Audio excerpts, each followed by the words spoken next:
los días anteriores del frasco de alabastro. ¿Se acuerdan? ¿Ya miraron cuántos frascos tienen en su casa? El frasco de alabastro, porque Dios nos pide cosas. Y hay dos razones. Primero, hasta qué punto yo estoy aferrado a las cosas materiales en la vida. Eso es un termómetro donde Dios me mide. Y segundo, oiga lo que voy a decir. Hay algo en los cielos que se desata a favor suyo cuando usted ofrece sacrificio en el altar. Y yo ya hablé de eso toda una predica. Espero que le haya quedado claro sobre qué es. Hay algo que se define en los cielos.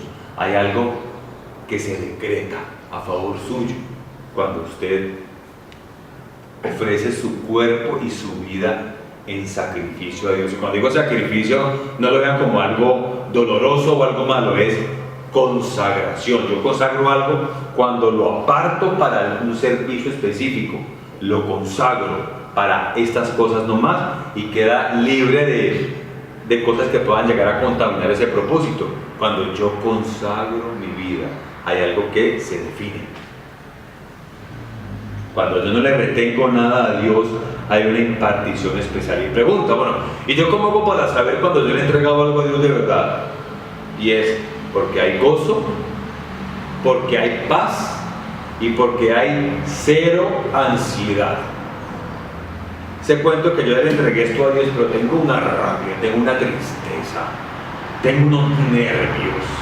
Entonces no lo hemos entregado realmente. Tiene que haber cero ansiedad, cero. Que ya no me preocupe, que ya no ocupa mi mente, que si de vez en cuando llegó el pensamiento, lo desecho porque ya está entregado, ya se entregó. Vamos a Génesis 27.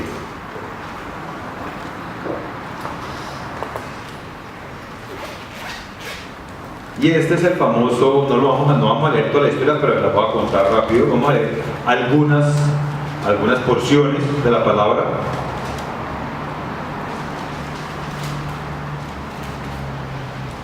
Resulta que Isaac tenía dos hijos, Jacob y Esaú.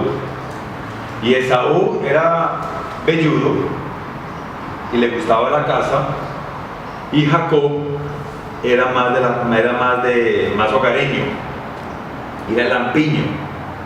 Y siendo Esaú el primero de la casa, el primogénito, ellos eran gemelos, pero Esaú nació de primero.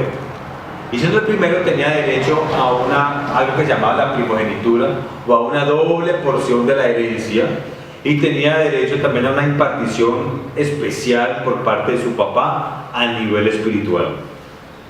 Y resulta que en confabulación con su madre Rebeca, Jacob el segundo se hace pasar por Esaú, se disfraza, se pone como Isaac ya no veía bien por su edad, se pone como una piel de animales aquí para que cuando su padre lo tocara creyera que era su hermano mayor, y le pide la bendición especial. Entonces vamos a leer este evento.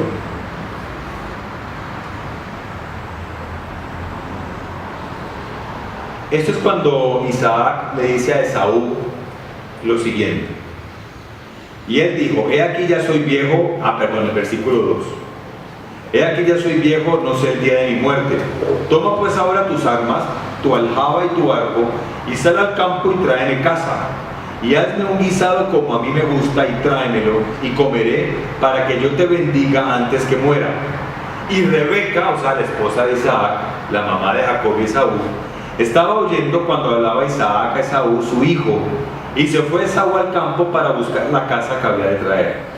Entonces Rebeca habló a Jacob su hijo, diciendo: he aquí yo he oído a tu padre que hablaba con Esaú tu hermano, diciendo: tráeme caza y hazme un guisado para que coma y te bendiga en presencia de Jehová antes que yo muera. Ahora pues, hijo mío, obedece mi voz en lo que te mando. Ve ahora al ganado y tráeme de allí 2 buenos cabritos de las cabras, y haré de ellos viandas para tu padre como a él le gusta. Y tú las llevarás a tu padre y comerá para que él te bendiga antes de su muerte. Y Jacob dijo a Rebeca su madre: he aquí Esaú mi hermano es hombre velloso y yo lampiño. Quizás me palpará y me tendrá por burlador, y traeré sobre mí maldición y no bendición. Y su madre respondió: hijo mío, sea sobre mí tu maldición, solamente obedece a mi voz y ve Israel. Entonces la historia es que él lo hace. Isaac bendice a Jacob, y cuando ya viene Esaú con la casa, ¿no? Y le dice al papá: bueno, papá, aquí te traje para el guisado, bendíceme. Le dice: un momentico, yo acabo de bendecir a alguien en representación tuya. ¿Quién era ese? Ay, era tu hermano, no, se hizo pagar. Y Esaú se enoja en gran manera contra su hermano Jacob. Y esto es lo que dice Esaú en el versículo 41.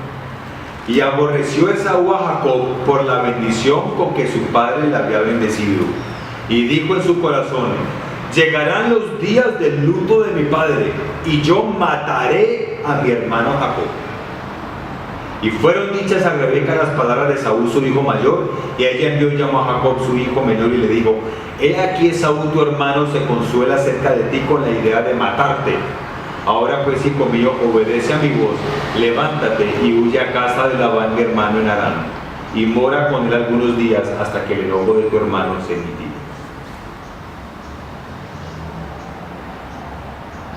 Y luego, en el versículo 28:10, Génesis 28:10, sale Jacob, y dice: salió pues Jacob de Beerseba y fue a Harán, y llegó a un cierto lugar y durmió allí porque ya el sol se había puesto, y tomó de las piedras de aquel paraje y puso a su cabecera y se acostó en aquel lugar.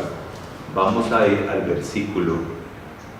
Bueno, más adelante tiene una visión de Dios, y dice el versículo 18: y se levantó Jacob de mañana y tomó la piedra que había puesto de cabecera y la alzó por señal y derramó aceite encima de ella. O sea, hizo un altar y llamó el nombre de aquel lugar Betel, aunque Luz era el nombre de la ciudad primero. E hizo Jacob voto diciendo: si fuere Dios conmigo y me guardare en este viaje en que voy, y me diere pan para comer y vestido para vestir, y si volviere en paz a casa de mi padre, Jehová será mi Dios.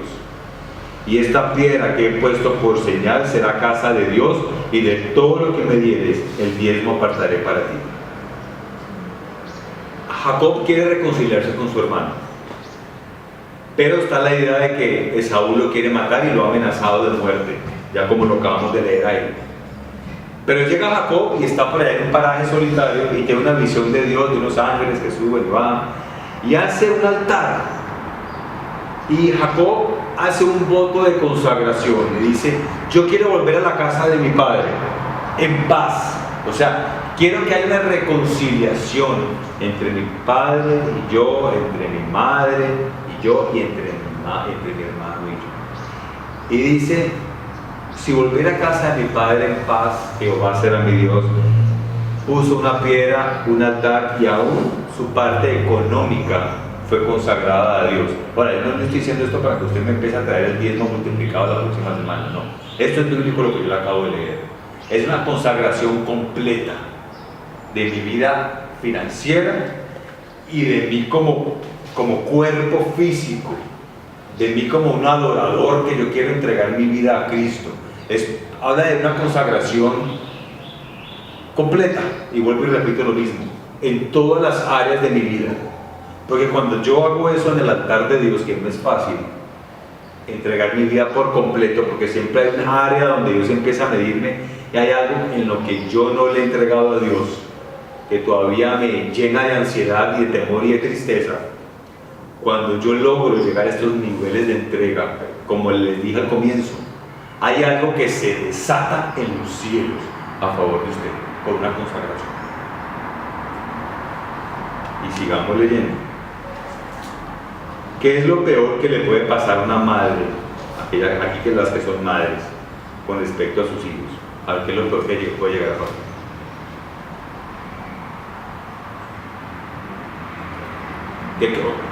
Ustedes tuvieran 2 hijos o más, ¿qué es lo peor que ustedes pudieran experimentar?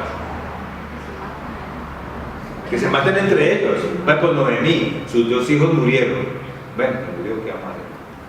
Pero que un hermano suyo, que un hijo suyo mate al otro, eso es una cosa terrible. Y nosotros lo vimos en Caín y Abel. una maldición desde el comienzo.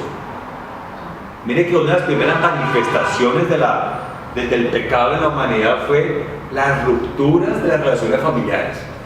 Es uno de los primeros manifestaciones. Cuando los hijos de David, cuando Absalón mata a Amnón. No sé aquí quién se vio la película del Padrino. Yo me la he visto muchísimas veces. Son 3 películas de 3 horas cada una.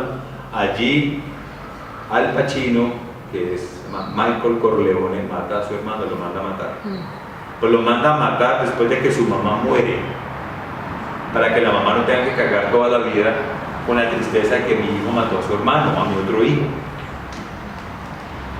Pero él, pasan muchos años y él no logra superar ese trauma porque se le vuelve algo traumático en él. Yo maté a mi propio hermano. Y aquí vemos que Rebeca se automaldice, dice, sea sobre mí la maldición. Y cuando una persona dice, sea sobre mí la maldición, no es solamente sobre mí, sino sobre toda mi simiente, sobre mis hijos, mis nietos, sobre toda mi generación, sea la maldición. Ella automáticamente maldijo la vida de sus descendientes. Y ahora Esaú quiere matar a Jacob. Y vamos a leer, bueno, quiero leerle rapidito Génesis 25 y 19, que desde el inicio esta relación entre Jacob y Esaú estaba marcada por la discordia y por el conflicto. Dice Génesis 25 y 19, estos son los descendientes de Isaac, hijo de Abraham. Abraham engendró a Isaac, y era Isaac de 40 años cuando tomó por mujer a Rebeca, hija de Betuel arameo de Padan Aram, hermana de Labán arameo. Y oró Isaac a Jehová por su mujer que era estéril, y lo aceptó Jehová y concibió a Rebeca su mujer. Y los hijos luchaban dentro de ella, y dijo, si es así, ¿para qué vivo yo? Y fue a consultar a Jehová. Desde antes de nacer, Jacob y Esaú tenían contienda del vientre de su madre. Y más aún con la maldición de Rebeca, esto aumenta. Es como que el diablo estuviera esperando que Rebeca pronunciara esas palabras sobre sus descendientes, para llenarle a Esaú un corazón de odio para matar a su propio hermano. El diablo ahí esperando en qué momento esta mujer declara una maldición que aumente, lo que ya es ella. Y Rebeca lo declara, neciamente declara eso, profetiza ruina y miseria sobre su casa.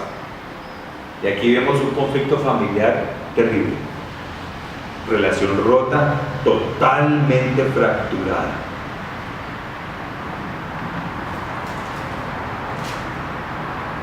Bueno, vamos a continuar leyendo. Más adelante, pasan más de 20 años, ojo con lo que voy a decir, pasan más de 20 años y Jacob se quiere reunir otra vez con Esaú. Y vamos a Génesis 33. Pasan más de 20 años porque Jacob se casa, pues tiene hijos con Lea, tiene hijos con Raquel, un poco de gente ahí. Y ya tiene 12 hijos Jacob, que son las 12 tribus de Israel. Y se va a encontrar con Esaú, y Jacob tiene temor de que su propio hermano lo vaya a matar, que la amenaza que declaró hace más de 20 años se materialice en este momento. Y tiene temor por sus propios hijos, inclusive. ¿Qué tal que también mate a mis hijos? Entonces le dice a unos hijos, a ustedes se van por allá y los otros se van por acá. Una fulana se va por este lado, la otra se va por el lado de acá, y voy a mandarle regalos de antemano a mi hermano como para apaciguarle su rabia, porque no sé cuál es la tónica en la que viene. Pero había mucho temor y mucho miedo de cómo iba a reaccionar Esaú. Dice Génesis 33, llegó el famoso día del encuentro. Alzando Jacob sus ojos, miró y aquí venía Esaú y los 400 hombres con él. Como que dice, aquí no va a quedar nadie vivo. Entonces repartió él los niños entre Lea y Raquel y las 2 siervas, y puso las siervas y sus niños delante, y luego a Lea y sus niños, y a Raquel y a José los últimos. Y él pasó delante de ellos y se inclinó a tierra 7 veces hasta que llegó su hermano. Pero Esaú corrió a su encuentro y le abrazó. Mire que no fue ni siquiera Jacob, fue Esaú el que lo había amenazado. Y se echó sobre su cuello y le besó y lloraron. En un instante, dos hermanos un hermano que se odiaba a muerte con el otro, en un instante la relación fue totalmente sanada.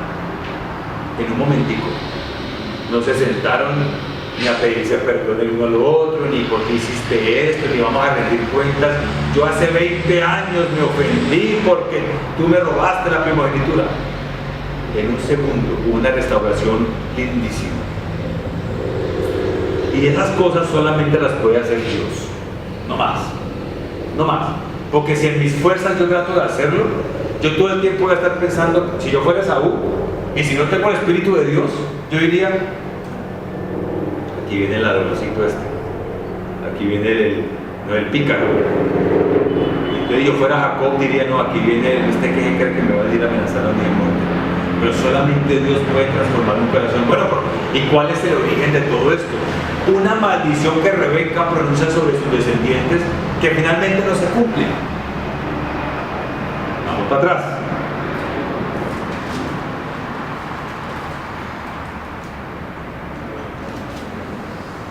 Jacob lucha con un ángel en Peniel. Y es un encuentro, eso está en Génesis 32, 22, si quieren no lo lean ahí. Pero es un encuentro que Dios tiene con Dios tremendo. Donde Jacob queda cojo, Génesis 32, 22. Un encuentro que Dios tiene con Dios, y hay una lucha de él con un ángel. Y el muslo de él es descoyuntado, y Jacob es transformado. Y esto habla de consagración. Mire que cuando uno se consagra a Dios, cuando realmente yo le puedo poner todas las áreas a Dios consagradas, Dios empieza a moverse a favor mío. Ahora, resulta que Rebeca lanzó una maldición sobre ella misma, que cobijó la vida de sus hijos, pero también cobijó la vida de sus nietos. Y ustedes se acuerdan que José, siendo nieto de Rebeca, sus hermanos también lo querían matar. Mire que la historia se empieza a repetir. La maldición en la segunda generación volvió y brotó. La maldición de Rebeca ya se había resuelto con Jacob y Esaú, siendo Jacob un hombre de altar, un hombre de sacrificio, siendo Jacob un hombre que se consagró a Dios. Logra reversar la maldición que su propia madre lanzó sobre sí misma, que lo afectó a él. Pero ¿y ahora qué pasa con la maldición de los hijos de Jacob? Porque también a los nietos se vieron perjudicados por la declaración de Rebeca. Génesis 35. Porque Rubén, el hijo mayor de Jacob, fue el que defendió a José para que el resto de los hermanos no lo mataran y le dijeran, echémoslo acá o echémoslo acá a una cisterna, a un hueco. Y luego Judá es el que dice, no, vendámosle a una caravana de gente que viene acá para que lo vendamos como esclavo. Pero le preservaron la vida, cuando realmente la maldición era que entre los hermanos se mataran, ¿no? Génesis 35. Dijo Dios a Jacob, después de la reconciliación con Esaú, levántate y sube a Betel y quédate allá, y allí haz allí un altar al Dios que te apareció cuando huías de tu hermano Esaú. Entonces Jacob dijo a su familia y a todos los que con él estaban, miren lo que les dijo, que es la consagración completa de su familia: quitad los dioses ajenos que hay entre vosotros, y limpiaos y mudad vuestros vestidos. Aquí está diciendo cambio de ropas, habla de una conducta externa. De aquí en adelante la forma en que los demás los van a ver a ustedes va a ser distinta, porque el caminar de ustedes va a ser diferente, y van a quitar los dioses ajenos, o sea, el interés primordial, los afectos principales van a estar sobre Jehová Dios y nadie más. No va a haber nada que a mí me robe la paz, No va a haber nada que a mí me robe la atención. Dios va a ser prioridad en mi vida y lo consagro con mi conducta y con mi adoración. Y eso es lo que Jacob le está diciendo a su familia.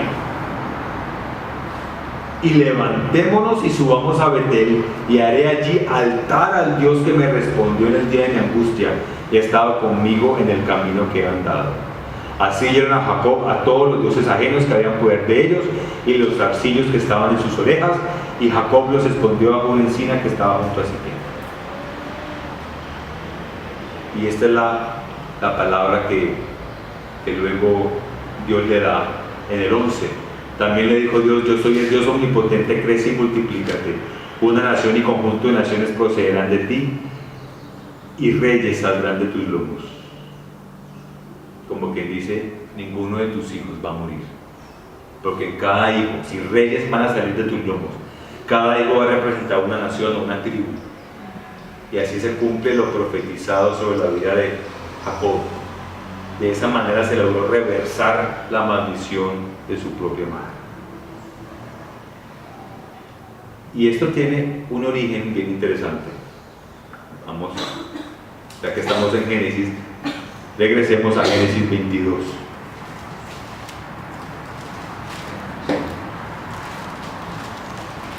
Ya hablamos de José, que fue salvado de morir.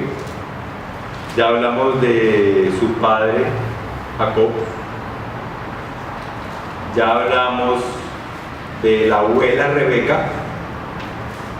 Ahora hablemos del bisabuelo Abraham. ¿Se acuerdan cuando el famoso cuento, el famoso episodio de cuando Dios le dice a Abraham que sacrifique a su hijo? Que lo hemos leído innumerables veces. Esta es la profecía que Dios mismo declara sobre Abraham cuando Abraham estuvo dispuesto a ofrecer a lo que más amaba a Dios. Y está en Génesis 22, 16. Y dijo: por mí mismo he jurado, dice Jehová, que por cuanto has hecho esto y no me has rehusado tu hijo, tu único hijo, de cierto te bendeciré y multiplicaré tu descendencia como las estrellas del cielo y como la arena que está a la orilla del mar, y tu descendencia poseerá las puertas de sus enemigos. ¿Sabes lo que significa eso? Significa que lo que el enemigo ha planeado con tu vida y con tu descendencia no lo va a lograr hacer, porque ya hay un juramento establecido, dado por Dios mismo, que no importa qué maldición haya venido sobre ustedes, Dios va a pelear por la causa. Pero se requirió una consagración de Abraham, y esto benefició a la generación que seguía, a la que siguió y a la que siguió. Porque ni siquiera Isaac fue muerto en manos de Ismael. Y entre Isaac e Ismael, el otro hijo de Abraham, con la esclava, también hubo contienda. Y hasta el día de hoy los árabes y los judíos no se pueden ver ni en pintura.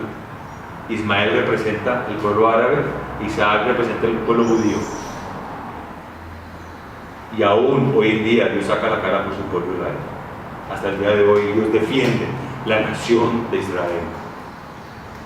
Y esa palabra profética de protección sobre los hijos recayó sobre Isaac, recayó sobre Jacob, recayó sobre José.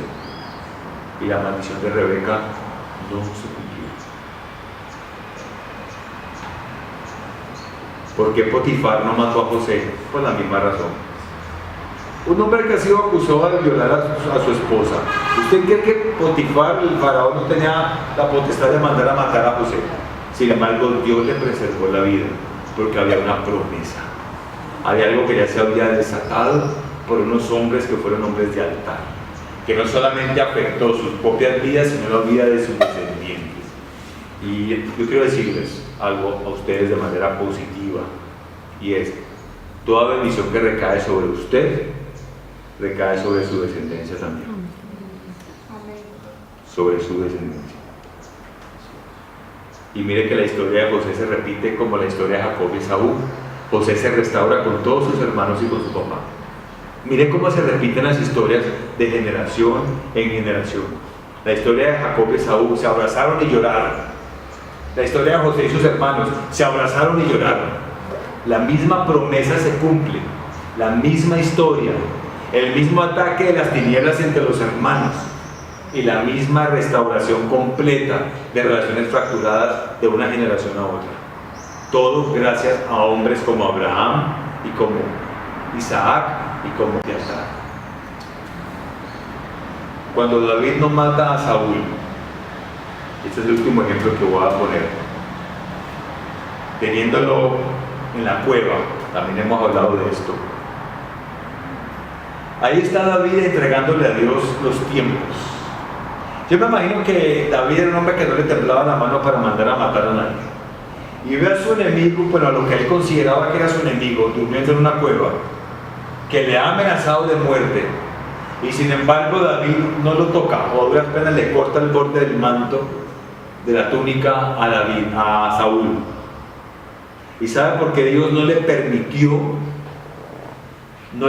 tocar a Saúl, entre tantas razones? Porque Saúl era un profeta. Sí, con todo lo malo que ustedes saben de Saúl, Saúl fue llamado como profeta y fue ungido como profeta. Y había algo que Saúl tenía que hacer y que Dios había determinado que así fuera. Y era que antes que David reemplazara a Saúl como rey, Saúl tenía que declarar 2 palabras de bendición sobre la vida de David. Y si David hubiera matado a Saúl, esa palabra profética nunca se hubiera dado. Nunca. Gracias a Dios, David logra escuchar de parte de Dios que no puede tocar a Saúl. Quizás no sabe por qué. Quizás lo único que sabe es, no puedo tocar el ungido de Dios. Pero en las 2 ocasiones, y lo vamos a leer, en que David no lo toca y se sujeta, se consagra a la voluntad de Dios y le obedece a Dios por encima de sus sentimientos y por encima de inclusive la presión del pueblo de mate a Saúl, este es su tiempo. Se sueltan 2 profecías que fueron vitales para el reino de David. Vuelvo y digo que si David hubiera matado a Saúl, esas profecías no se hubieran declarado. Primera de Samuel 24. Saúl era un profeta que después, pues como que hizo cosas que no eran dignas de un hombre profético, pero había un don profético dado por Dios sobre la vida de este hombre. Primera de Samuel 24 dice: David perdona la vida de Saúl en En-Gadi.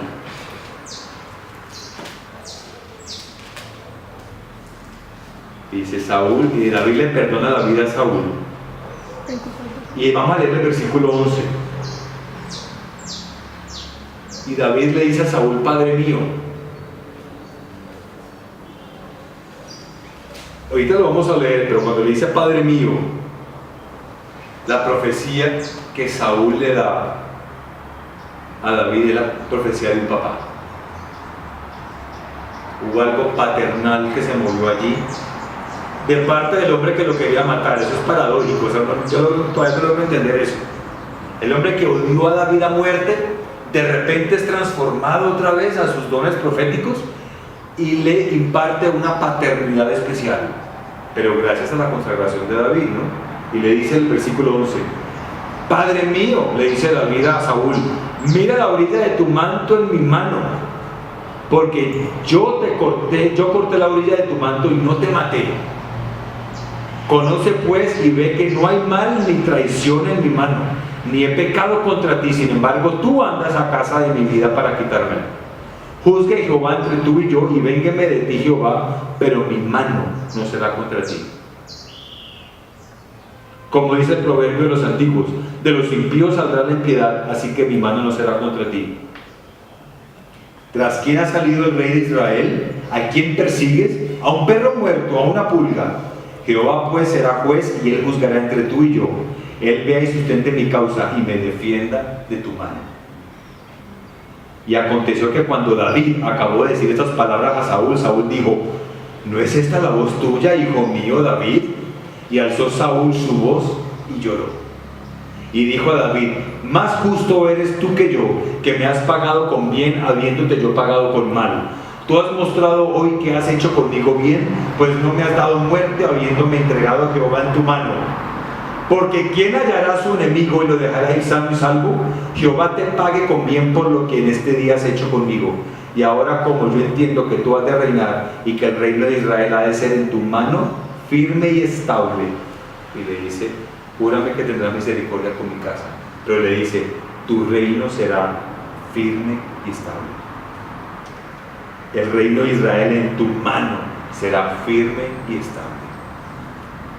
Primera profecía. Saúl debía declarar eso sobre su sucesor. La segunda profecía está en el capítulo 26. 26, 21. Porque es que Saúl, aparte de ese acontecimiento amoroso, David vuelve a encontrarse en una cueva otra vez y vuelve y le perdona la vida. Y dice en el versículo 21: entonces dijo Saúl: he pecado, vuélvete, hijo mío David, que ningún mal te haré más, porque mi vida ha sido estimada preciosa hoy a tus ojos. He aquí yo he hecho neciamente y he errado en gran manera.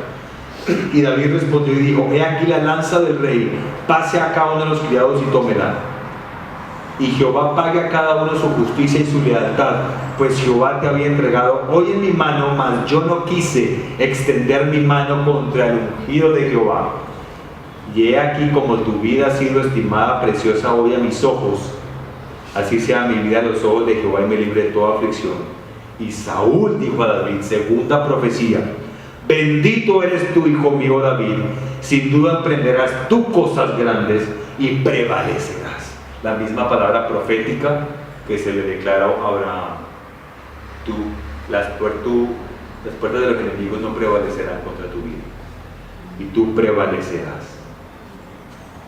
Y más adelante, Saúl muere en batalla con Jonatán, su hijo. Yo pienso que Dios estaba esperando este mover profético en la vida de Saúl para ir ya decir: listo, Saúl, ya quedaste por fuera de escenario. David, estás listo para iniciar tu reinado conforme a mi perfecta voluntad.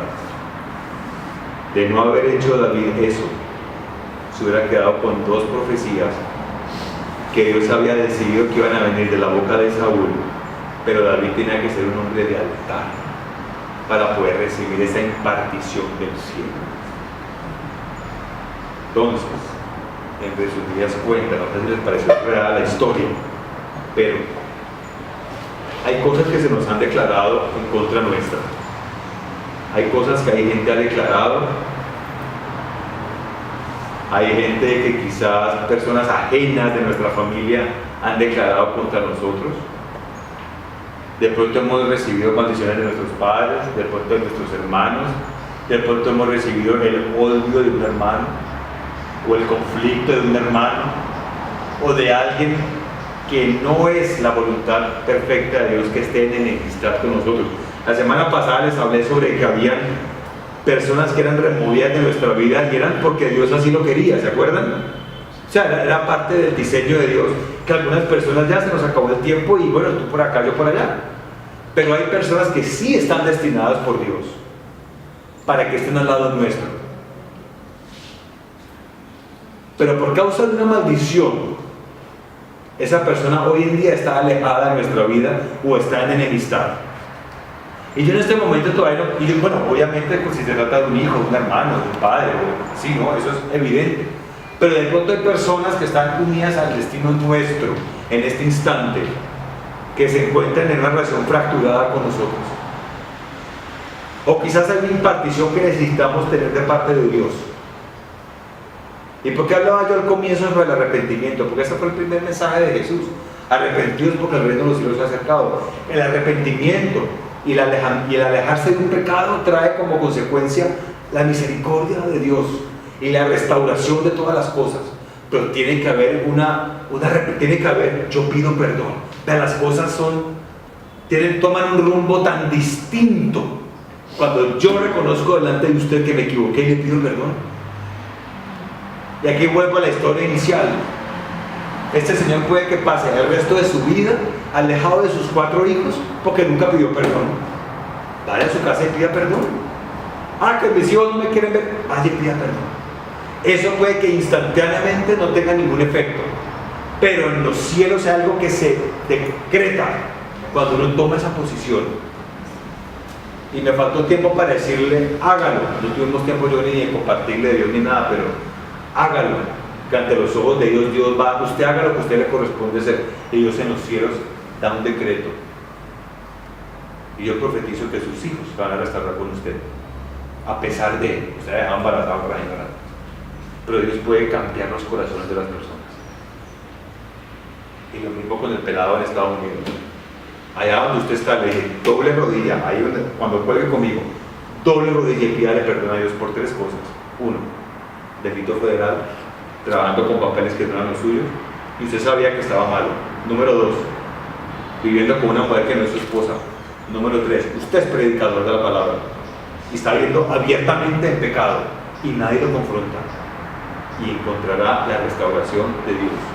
Yo le puedo decir a usted y yo le dije a este pelado, usted conoce mi testimonio, que yo también he cometido delitos, y yo puedo hablar de una restauración de mi vida, de muchas cosas, por el arrepentimiento y el pedir perdón y humillarme delante de los hombres.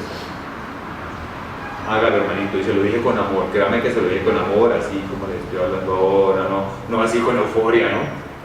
Y sin embargo se sintió atacado. Le dije, no es un ataque, es el arrepentimiento, mueve la mano de Dios. Amén. Y la consagración reversa maldiciones en tu vida que han sido declaradas o que han sido autoimpuestas. Entonces yo quiero orar por ustedes en esta mañana, porque esto es parte de lo que es la consagración a Dios. O sea, esto es parte de los beneficios que trae el yo presentarme a Dios como sacrificio vivo. Eso está en Romanos 12.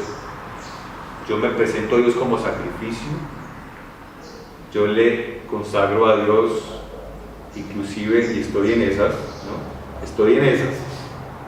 Todavía falta victoria en ese sentido, pero aún las palabras que salen de mi boca, estoy tratando y pidiéndole a Dios mío que sean consagradas mis expresiones, mis palabras, mis actos de amor, que sea consagrado aún las cosas más profundas de mi corazón. Ustedes escucharon el testimonio, fue para mi carne el consagrarle algo a Dios. Finalmente se consagró. O sea, se superó más rápido de lo que yo me imaginé que se iba a superar, pero ante esa consagración yo he podido ver el fruto en estos días. Y yo le invito para que usted, ahí donde usted está, que el Espíritu Santo le pueda mostrar qué debe consagrar usted a Dios en esta mañana. Y recuerden, 0 estrés, 0 ansiedad, gozo y paz. Yo lo entrego y lo ofrezco como sacrificio a Dios. Si Dios me está pidiendo que yo alinee mi vida en un área determinada, yo la alineo. Si Dios me está jalando las orejas para corregir mi caminar, yo lo corrijo. Si Dios me está llamando para que yo honre a ciertas personas, yo las honro. Si Dios me está llamando a pedir perdón, yo pido perdón.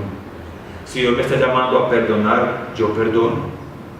Si Dios me está llamando a corregir una actitud que he venido viviendo durante muchos años de mi vida, Padre, ayúdame a corregirla, transforma mi vida.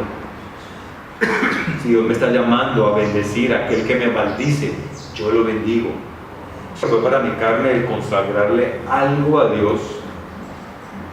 Finalmente se consagró. O sea, se superó más rápido de lo que yo me imaginé que se iba a superar, pero ante esa consagración yo he podido ver el fruto en estos días.